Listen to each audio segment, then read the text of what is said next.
Y me da muchísimo gusto recibir a una profesional joven, a una mujer que se aventuró a escarbar la historia y a presentar una visión diferente de una parte de la vida de Guatemala que muchos quisieran olvidar y otros quisieran que volviera a renacer. Se trata de la licenciada María Isabel Sandoval Alonso, una patoja, yo le digo patoja porque aunque es una profesional joven, una patoja que es con títulos impresionantes, tiene licenciatura en Relaciones Internacionales de la Francisco Marroquín, maestrías en Comunicación Política, en Historia, y es experta en Desarrollo Económico y Social. Bienvenida, María Isabel. Muchas gracias, Richard. Gracias por estar con usted.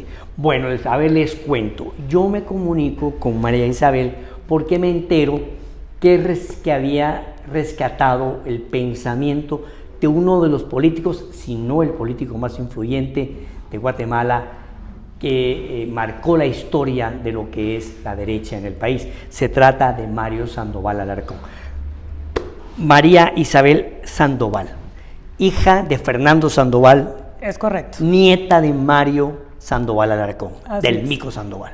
Correcto. ¿Cómo nace esa idea de hacer un libro sobre el pensamiento de Mario Sandoval? Aquí les enseño el libro, miren. Este es el famoso Mario Sandoval Alarcón. Bueno, pues le cuento. Realmente surge la idea porque yo entro a estudiar en la maestría de Historia y me encuentro ahí con mi mentor, que es el doctor Carlos Sabino, quien de inmediato reconoció el apellido y me pregunta cuál es mi relación con el personaje. Entonces mi respuesta es, bueno, pues yo soy su nieta, a lo que el doctor Sabino me dice, pues si sos su nieta, posiblemente podemos tener acceso a información que es desconocida, ya que generalmente las familias guardan esa información, pero eventualmente se pierde. Entonces, bueno, acordamos con el doctor Sabino que valdría la pena como empezar a levantar una investigación historiográfica alrededor del personaje y ver qué aparecía. De repente llegamos a un documento que el licenciado Mario Sandoval Alarcón quería publicar, que era un documento pues bastante estructurado, aunque siempre tenía un poquito de desorden, las clásicas memorias de un personaje que todavía las está armando, y nos topamos con varios capítulos de memorias inéditas de este personaje. Entonces, pues al ver que eso estaba disponible, definitivamente nos sentíamos en la obligación de dárselo a conocer al público. Se hizo una investigación seria, historiográfica, alrededor de los datos que Mario Sandoval Alarcón menciona, y el libro está escrito con un estilo de multiperspectiva.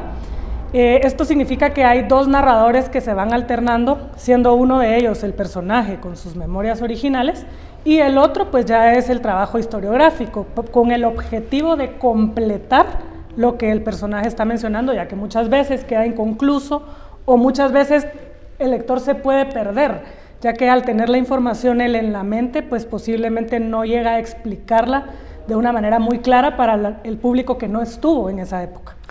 Mire, para los que no conocen y están ahorita de alguna manera perdidos con respecto a este personaje, Mario Sandoval Alarcón fue uno de los líderes del Movimiento de Liberación Nacional en 1956, junto con Leonel Cisniega Otero y Mario López Villatoro, mi tío, mi tío Mario López. Mario Sandoval dejó una escuela política y yo puedo decir, sin temor a equivocarme, que el 80% de los partidos políticos durante la historia democrática de Guatemala tuvieron su origen en el MLN, el Movimiento de Liberación Nacional. Ahí nació el PAN, de ahí nació el Movimiento el Partido de Renovación Internacional, el PNR, de ahí nació el PUA, de ahí nacieron una cantidad de partidos y muchos políticos se formaron bajo la sombra y el liderazgo de Mario Sandoval Alarcón, ¿verdad? Ahora, ¿quiénes intervienen en la investigación para hacer este libro, además de tu persona y el doctor Sabino? Bueno, en realidad se buscó recurrir a una serie bastante amplia de fuentes historiográficas de toda ideología. Pues yo cito bastante a Pellecer, a Carlos Manuel Pellecer, Bueno, claro, los libros del doctor Sabino pues tienen que ser una fuente de consulta obligada para cualquier persona que está escribiendo historia. También pues Carlos Ibarra, que es la persona que hace el libro de Paz Tejada. Y en fin, hay una amplia gama de bibliografía que se consultó. Lastimosamente, este libro concluye en el 54, el 3 de julio de 1954 exactamente, que es cuando Castillo Armas regresa al país y luego pues se toma la posesión de la presidencia. Ahí Mario Sandoval Alarcón pasa a ser el secretario privado.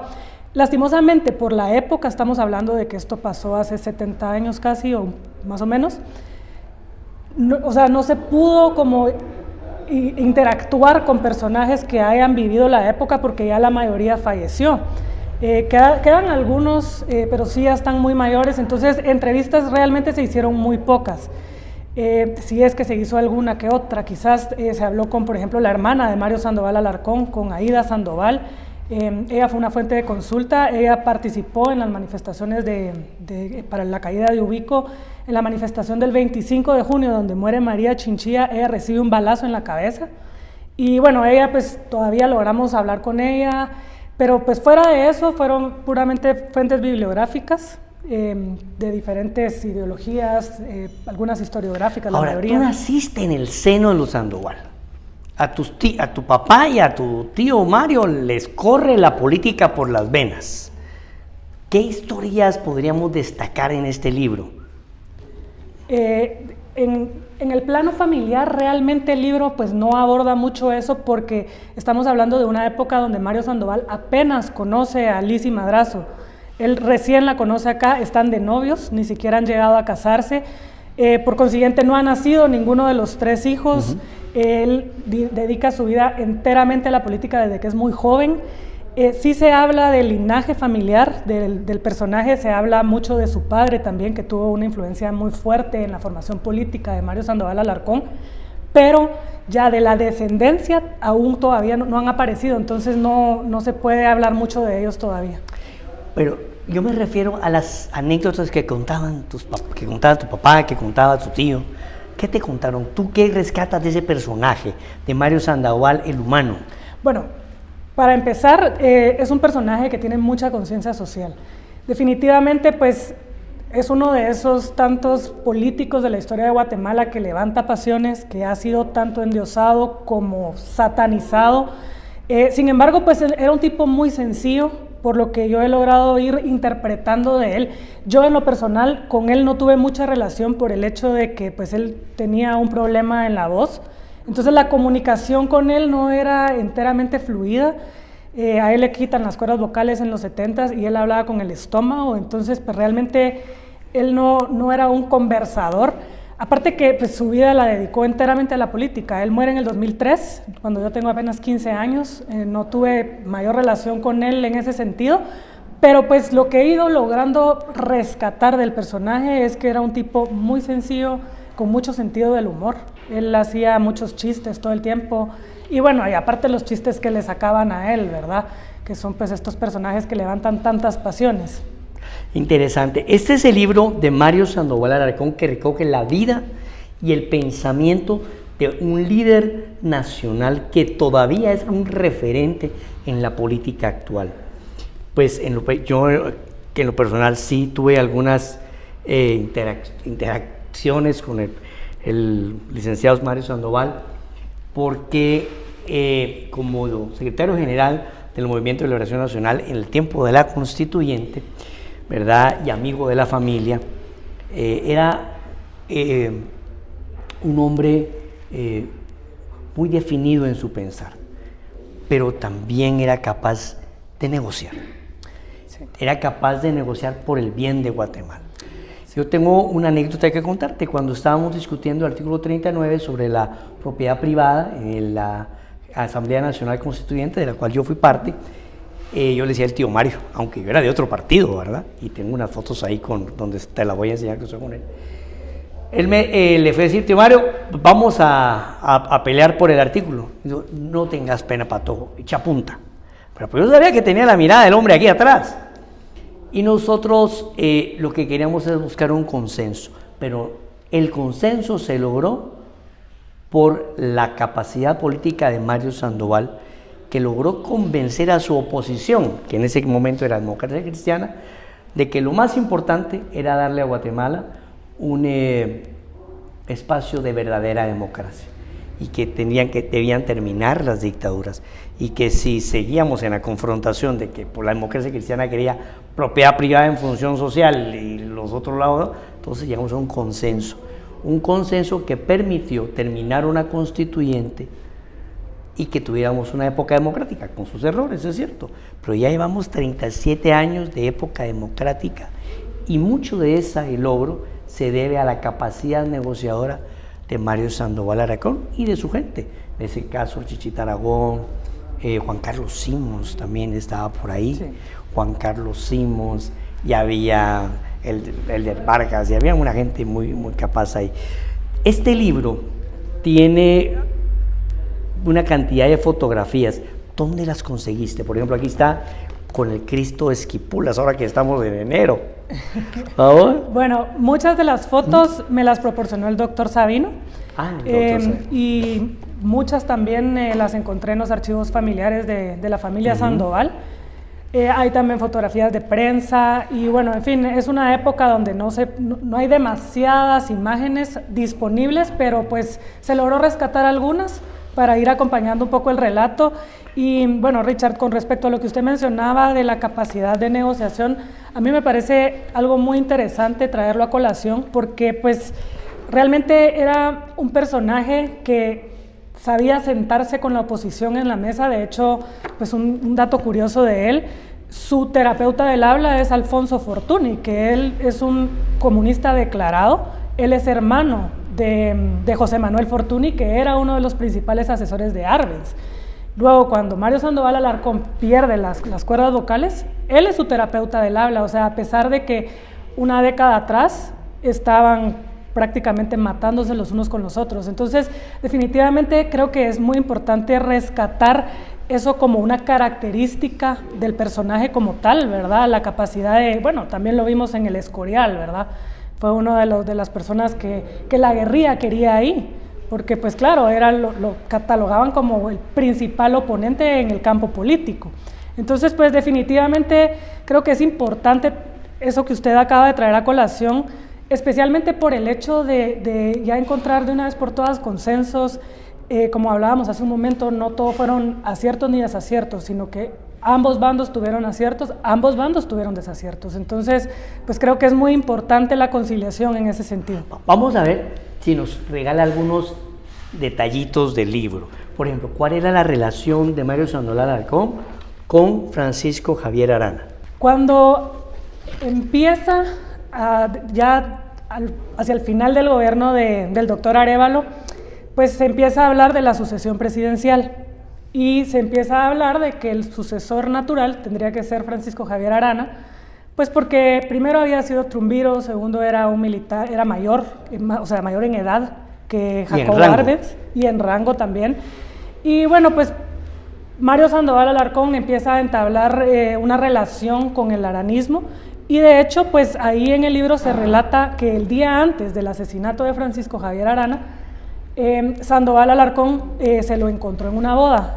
Sandoval iba camino a Villanueva a crear la filial del Partido Social Revolucionario, que iba a ser el vehículo político con el cual Arana iba a correr en las elecciones. Entonces, pues básicamente Sandoval Alarcón era estudiante en ese momento, pero pues era un aranista convencido y pues lastimosamente por el asesinato del coronel Arana pues no se pudo llevar a más su candidatura. ¿Y qué anécdota nos puede contar, podría encontrar el lector de la relación de Mario Sandoval con Jacobo Arbenz? Mire, él de hecho hace la salvedad de que él y Jacobo Arbenz se habrán cruzado alguna que otra vez, pero no hubo una relación realmente establecida. Definitivamente en las memorias originales de Sandoval Alarcón hay algunos juicios de valor con respecto a la figura de Jacobo Arbenz, pero pues realmente no hubo una relación personal como tal, Por supuesto que Mario Sandoval Alarcón, al convertirse en uno de los principales representantes del anticomunismo, pues pudiéramos decir que juega un rol antagónico a Jacobo Arbenz en la historia nacional. Pero, o sea, opiniones personales de él van más orientadas hacia la definición política de Jacobo Arbenz. Bueno, ¿qué es lo que va a encontrar el lector acá? ¿Qué es lo que va a encontrar un joven historiador, un nuevo estudiante de Derecho, un antropólogo, un estudiante de Ciencias Políticas? ¿Por qué debería de leer este libro? Mire, ese libro relata varias opiniones personales de Mario Sandoval Alarcón relacionadas, por ejemplo, con el imperialismo de Estados Unidos. Él hace ya ahí, en esa época, este libro yo estimo que él lo estaba escribiendo ya en el gobierno de Alfonso Portillo entre el 2000 y el 2003. Él fallece en el 2003 y por eso no lo puede continuar. Pero él ya ahí empieza a hacer predicciones de cosas que nosotros estamos viendo hoy en día. ¿Como por ejemplo? Como por ejemplo, él ya ahí dice que las remesas van a convertirse en la primera fuente económica del país. En el 2003 todavía no lo eran, pero ya él lo empieza como a vislumbrar, lo empieza a ver algunos detalles que él dice, vamos hacia allá, y hoy en día lo podemos ver. Aparte también hay muchas explicaciones de por qué sucedieron ciertas cosas. Por ejemplo, se sabe que Castillo Armas escapa de la prisión, de la penitenciaría central, pero no se conocen detalles. Pues Mario Sandoval Alarcón relata cómo fue el escape de Castillo Armas porque fue él el que lo auxilió. Él estaba esperándolo del otro lado, se cavó un túnel y Mario Sandoval Alarcón estaba en su vehículo del otro lado y lo llevó a asilarse a la Embajada de Colombia. Y bueno, algo muy interesante también que se relata ahí de primera mano son las torturas que se realizaban en la prisión de Salamá. Mario Sandoval Alarcón fue capturado el 6 de abril de 1953 y estuvo los siguientes 14 meses preso en Salamá. De hecho, toda la contienda liberacionista encabezada por Castillo Armas se lleva a cabo con él preso en Salamá. Ya hacia los últimos días del gobierno de Arbenz, exactamente el 25 de junio del 54, lo traen a la penitenciaría Guatemala de regreso con otro grupo de reos ya para fusilarlo, y al final no lo fusilan. No se sabe bien por qué. Carlos Manuel Pellecer da un norte de por qué no lo fusilan y él lo que dice es que, bueno, en realidad ya Arbenz ya estaba pensando en otras cosas y cuando le preguntan qué hacemos con ellos, pues él dice no los maten, sí, ya, pues ya qué, ¿verdad?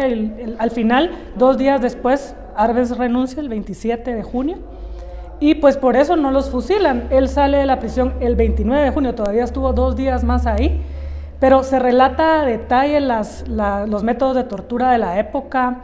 Hay una serie también de cosas que realmente la historiografía nacional no cuenta, y es que nos han vendido una narrativa diferente,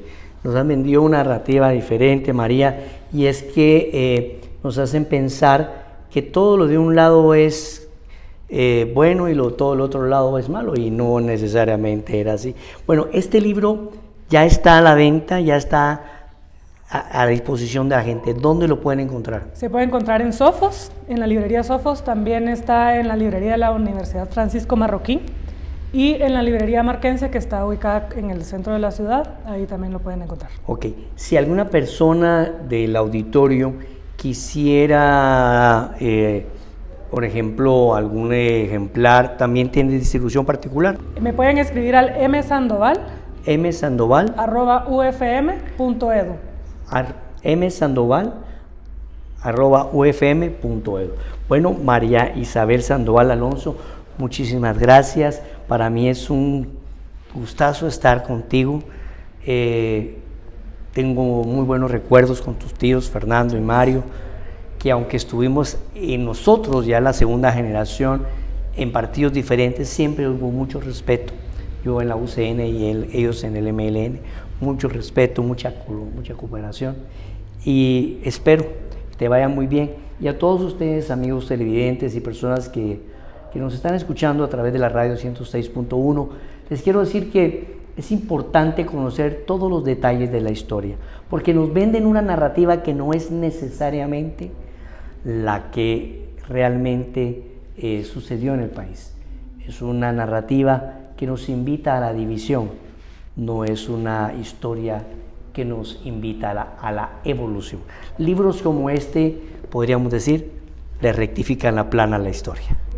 Muchísimas gracias, María Isabela. A ustedes, amigos televidentes, vamos a un corte comercial. Termina, regresa.